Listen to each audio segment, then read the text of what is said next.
Have you ever looked out at the vast, chaotic universe and wondered why pretty much every planet is a sphere? Why not a cube, or a pyramid, or just a giant, lumpy potato floating through space? The answer is a force so powerful, it sculpts entire worlds. When planets were first forming, they were just loose clouds of dust, rock, and ice swirling in space. The largest clump in the bunch had the strongest gravitational pull, and it started gobbling up all the smaller pieces around it. As it collected more material, its mass grew, and its gravity got even stronger, pulling in everything it could. But here's the key. Gravity doesn't just pull down, it pulls everything toward the center of mass, and it pulls equally from all directions.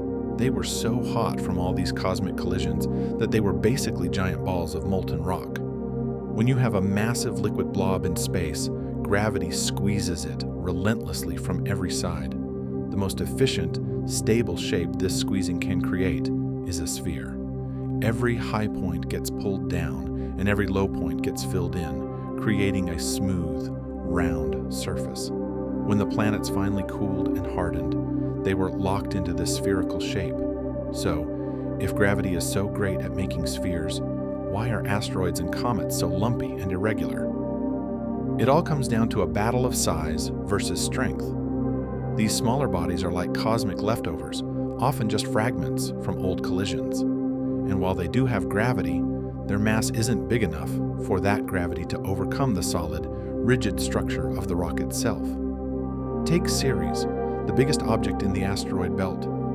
At nearly 950 kilometers wide, Ceres is so massive that its own gravity was powerful enough to pull it into a round shape. This is exactly why it's classified not just as an asteroid, but as a dwarf planet. However, I have to let you in on a little secret. Planets aren't actually perfect spheres. They're what scientists call oblate spheroids, which is just a fancy way of saying they're slightly squashed. As a planet rotates, a force called centrifugal force causes it to bulge out around its equator. Think about spinning a ball of pizza dough in the air. It naturally flattens and spreads out. Saturn is the perfect example. It rotates incredibly fast. A day there is only about 10.5 hours long, and because of that, it's the most noticeably squashed planet in our solar system. Even our Earth has a slight equatorial bulge.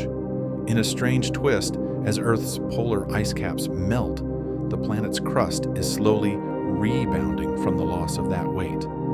This causes our world to become ever so slightly more round over time as the poles rebound and the planet's rotation slightly slows.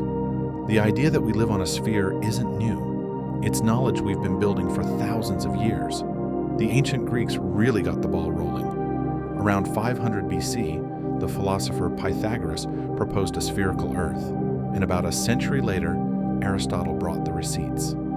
He argued that during a lunar eclipse, the shadow the Earth casts on the moon is always a perfect circle. The only shape that consistently casts a circular shadow, no matter how you turn it, is a sphere.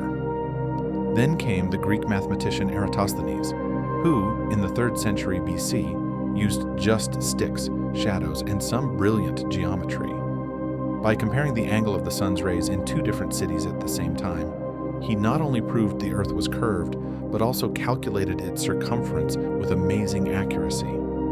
Of course, the ultimate proof came from the Magellan-Elcano expedition between 1519 and 1522, which completed the first trip all of the way around the globe, proving once and for all that our world is round. So, from the molten start of our solar system to the slight bulge of our own planet, the story of why planets are round is really the story of gravity's incredible power. It's a universal force that, when given enough mass, will always shape worlds into spheres. The lumpy asteroids and fast-spinning, bulging gas giants aren't exceptions to the rule. They're perfect examples of that same rule in action. If you enjoyed this cosmic journey and want to unravel more of the universe's secrets, be sure to hit that subscribe button and ring the bell so you don't miss our next exploration.